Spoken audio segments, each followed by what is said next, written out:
Hello students and my friends.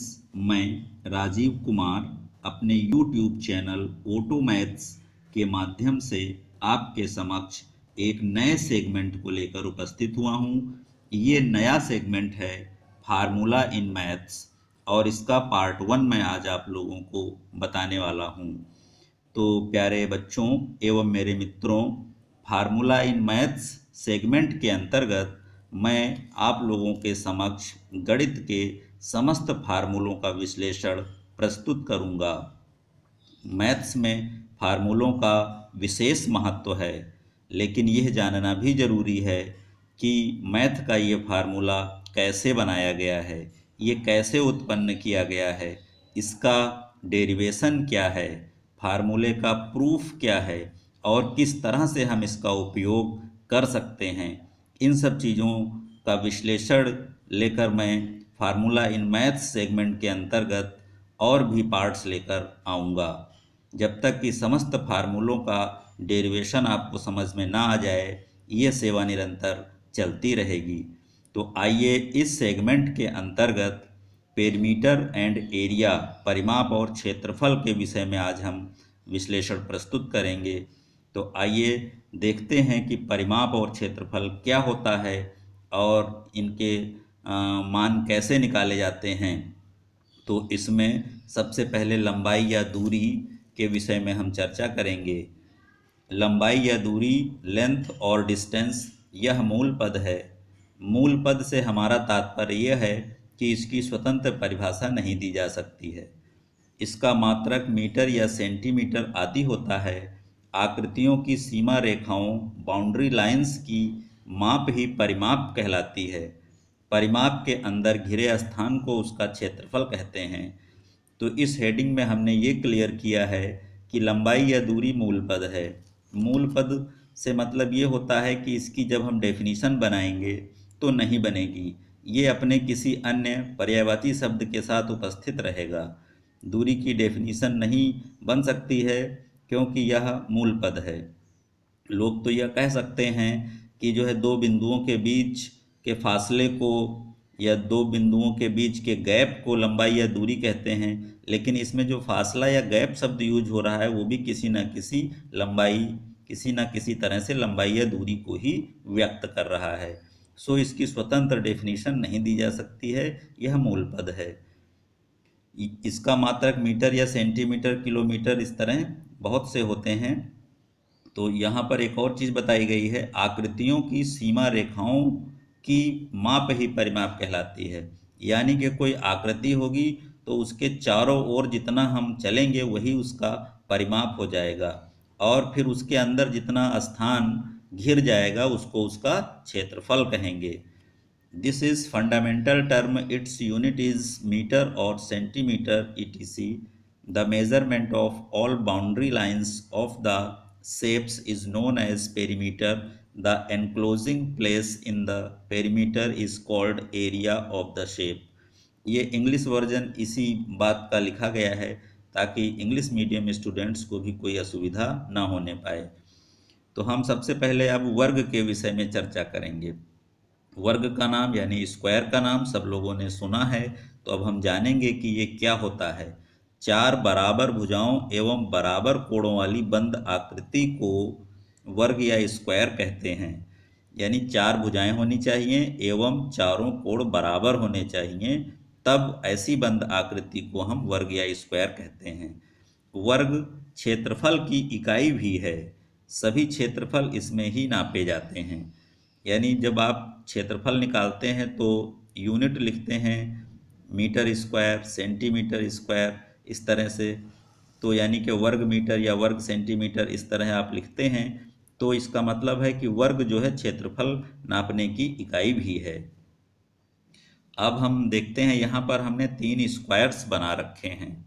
ये हमारा पहला स्क्वायर है, ये दूसरा स्क्वायर है और ये तीसरा स्क्वायर है। यहाँ पर हमको ये समझना ज़रूरी है कि अगर एक ऐसा आकृति बनाया जाए जिसमें चार भुजाएं हों, जैसे ये हैं, तो चारों भुजाएं बराबर हों और वो 1 1 1 हों, तो ऐसी स्थिति में इसका जब हम परिमाप देखेंगे तो परिमाप का मतलब होगा कि सब भुजाओं को जोड़ लें। तो इसको और इसको चारों भुजाओं को जोड़ेंगे तो 1+1+1+1 यानी 4 सेंटीमीटर आ जाएगा। और एरिया की अगर हम बात करें तो एरिया का यूनिट यही है, 1 वर्ग मीटर ही यूनिट एरिया होता है और इसी से हर एक चीज़ के एरिया नापे जाते हैं। जैसे मान लेते हैं इस स्क्वायर का एरिया हमें नापना है, तो हम ये देखेंगे कि इस तरह का जो ये बॉक्स जैसा बना है ये तो 1 वर्ग सेंटीमीटर का है, तो इस तरह के कितने वर्ग इसमें बने हैं हमें ये देखना है। तो 1 2 3 4 यानी ऐसे इसमें 4 वर्ग आ सकते हैं। अगर इसमें 4 वर्ग इस तरह के आ जाएंगे तो इसका मतलब है कि इसका एरिया यानी इसका क्षेत्रफल 4 वर्ग सेंटीमीटर हो गया। और परिमाप की अगर हम बात करें तो परिमाप का मतलब है कि हम इसकी सारी बाउंड्री लाइन को देखें कितनी है और उस सब का टोटल ही परिमाप होगा। तो इधर से अगर हम यहाँ से चलना शुरू करें तो 2 2 4 2 6 और 2 8 8 सेंटीमीटर चलने पर फिर हम यहीं आ जाएंगे। तो इस तरह से इस आकृति का यानी इस स्क्वायर का परिमाप जो होगा वो 2+2+2+2 यानी 8 सेंटीमीटर होगा। और क्षेत्रफल की बात करें तो हम देखेंगे कि इस तरह के कितने बॉक्स इसके अंदर हैं, 1 2 3 4 4 हैं, तो इसका क्षेत्रफल 4 सेंटीमीटर स्क्वायर हुआ। इसी तरह देखिए किधर हमने स्क्वायर बनाया हुआ है, ये थोड़ा बड़ा है, इसमें 3 3 3 3 यानी पेरीमीटर अगर निकालेंगे तो 3+3+3+3 परिमाप इसका आ जाएगा 12। और एरिया की बात करें तो कितने स्क्वायर इसके अंदर हैं, 1 2 3 4 5 6 7 8 9 यानी 9 स्क्वायर इसके अंदर मिल रहे हैं, तो इसका क्षेत्रफल 9 सेंटीमीटर स्क्वायर हुआ। आगे चल कर के हम ये विश्लेषण देंगे कि इनका क्षेत्रफल जो है हम फार्मूलों की मदद से भी निकाल सकते हैं, लेकिन ये जो विधि हमने बताई है ये बेसिक विधि है। किसी चीज़ का भी क्षेत्रफल हो उसमें यही देखा जाता है कि इस तरह के कितने बॉक्स उसमें आ सकते हैं, जितने आ सकते हैं वही उसका क्षेत्रफल होता है। अब उस क्षेत्रफल को सुविधाजनक बनाने के लिए फार्मूले भी बनाए जाते हैं जो अगले पेज पर मैं बताने वाला हूँ। तो आइए देखते हैं अगला पेज हमारा क्या है। A closed shape of 4 equal sides and 4 equal angles is known as square.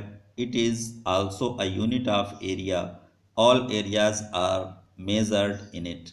ये हमारा इस बात का इंग्लिश वर्जन है जो हमने यहाँ लिखा हुआ है कि 4 बराबर भुजाओं एवं बराबर कोणों वाली बंद आकृति को वर्ग कहते हैं। यह क्षेत्रफल की इकाई भी है। इसमें सभी क्षेत्रफल इसमें ही नापे जाते हैं। तो इस बात का ये इंग्लिश वर्जन दिया गया है ताकि हमारे अंग्रेजी माध्यम के बच्चों को कोई असुविधा ना हो और साथ ही साथ हिंदी मीडियम वाले बच्चे भी इंग्लिश से परिचित होते रहें। आगे बढ़ते हैं। उपर्युक्त वर्गों के परिमाप और क्षेत्रफल इस तरह भी निकाले जा सकते हैं। यहाँ पर हम फार्मूलों का विश्लेषण करेंगे कि फार्मूला किस तरह बना लिया गया और फार्मूले का उपयोग करने से हम आसानी से परिमाप और क्षेत्रफल निकाल सकते हैं। यहाँ पर भी हमने देखिए परिमाप और क्षेत्रफल निकाले हैं, लेकिन ये मूल विधि है, ये फार्मूले से अप्लाई करके नहीं बनाई गई है। अब इन्हीं चीज़ों को हम फार्मूलों से अप्लाई करके बनाएंगे तो हम जान जाएंगे कि हमारा फार्मूला किस तरह बनाया गया है। अब यहाँ पर परिमाप इसका निकाला गया, क्षेत्रफल निकाला गया, यहाँ भी और यहाँ भी परिमाप क्षेत्रफल निकाला गया है। अब यही हम फार्मूले की मदद से देखिए निकाल रहे हैं। वर्ग का परिमाप बराबर चारों भुजाओं का योग। यहाँ पर हमने क्या किया था, चारों भुजाओं को जोड़ा ही तो था, इसीलिए फार्मूला बना दिया गया चारों भुजाओं का योग। और क्षेत्रफल की अगर हम बात करें तो वर्ग का क्षेत्रफल भुजा इंटू भुजा, यानी हम अगर इस तरह से चारों वर्गों को ना गिने और खाली इस भुजा को इस भुजा से मल्टीप्लाई करा दें यानी भुजा इंटू भुजा करा दें तब भी 4 मिल जाएगा, तो वो फार्मूला हो जाएगा। बाकी इस तरह की ये क्या है, बेसिक विधि है। तो इसी विधि को आसान एवं सुगम और उपयोगी बनाने के लिए ही इससे रिलेटेड फार्मूला बना दिया गया है, लेकिन बनाया इसी से गया है। तो वर्ग का क्षेत्रफल बराबर भुजा इंटू भुजा, भुजा स्क्वायर। अब इसका English version, the perimeter and areas of above squares are measured in another way too. Perimeter of square is equal to sum of 4 sides area of square is equal to side by side, या side into side is equal to side whole square. तो अगर हम ये देखें यहाँ पर कि अगर हमें इसका परिमाप निकालना है, फार्मूले से निकालना है, तो 4 इंटू साइड कर दें तो 4 इंटू 2 8 तब भी आ जाएगा। वो यूजिंग फार्मूला है, सुविधाजनक इस प्रक्रिया को करने के लिए फार्मूले बना दिए गए। और अगर हम क्षेत्रफल एरिया निकालना चाहते हैं तो हम चारों स्क्वायर को गिनने के बजाय यही नंबर हम साइड इंटू साइड करके भी प्राप्त कर सकते हैं। इसीलिए ये फार्मूला भी यहाँ से निकाल लिया गया कि रिजल्ट तो वही आ रहा है, इसलिए हम गिनने के बजाय ज़्यादा अच्छा रहेगा साइड इंटू साइड करके ये 4 प्राप्त कर लें। तो इस तरह से वर्ग का क्षेत्रफल का भी एक फार्मूला बना दिया गया। Area of square is equal to side into side यानी साइड स्क्वायर। अब इसी बात को हम सांकेतिक रूप में ले लेते हैं, यानी सिंबल के फॉर्म में। कैसे? पेरीमीटर यानी परिमाप P is equal to 4A unit. अब ये पेरीमीटर यानी P, 4A यानी 4 इंटू साइड, ये यूनिट का मतलब है अगर सेंटीमीटर में हमारा वर्ग होगा तो सेंटीमीटर यहाँ आ जाएगा। और एरिया की अगर बात करें तो एरिया इज इक्वल टू है ए स्क्वायर, जहाँ पर ए साइड है, यहाँ पर स्मॉल ए साइड है और कैपिटल ए एरिया है। तो अगर हमारा वर्ग सेंटीमीटर में है तो हमारी यूनिट यहाँ पर एरिया की हो जाएगी सेंटीमीटर स्क्वायर। तो इस तरह हमने देखा पेरीमीटर जो हमारा निकलेगा वो सेंटीमीटर में यानी यूनिट में निकलेगा, और एरिया हमारा निकलेगा सेंटीमीटर स्क्वायर में, जिसको हम यूनिट स्क्वायर भी कह सकते हैं। यानी पेरीमीटर की यूनिट यूनिट ही रहेगी, यानी सेंटीमीटर में वर्ग है तो सेंटीमीटर रहेगा, और एरिया की यूनिट यूनिट स्क्वायर होती है, यानी वर्ग हमारा सेंटीमीटर में है तो एरिया हमारा सेंटीमीटर स्क्वायर में हो जाएगा। तो इस तरह से आज के इस वीडियो में हमने ये विश्लेषण किया कि किस तरह से ये पेरीमीटर और एरिया के फार्मूले वर्ग के मामले में डेवलप किए गए हैं। तो प्यारे बच्चों एवं मेरे मित्रों, ये आज का हमारा वीडियो कैसा लगा आप जो हमको बता सकते हैं हमारे YouTube चैनल ऑटो मैथ्स में हमें कमेंट करके बता सकते हैं, और अगर कोई इसमें प्रॉब्लम है तो हमें सुझाव भी दे सकते हैं ताकि हम सुधार करके आपकी सेवा को और बेहतर बना सकें। तो अगर ये वीडियो हमारा अच्छा लगा है तो आप सभी लोग हमारे चैनल ऑटो मैथ्स को लाइक, शेयर और सब्सक्राइब करें। थैंक यू, धन्यवाद।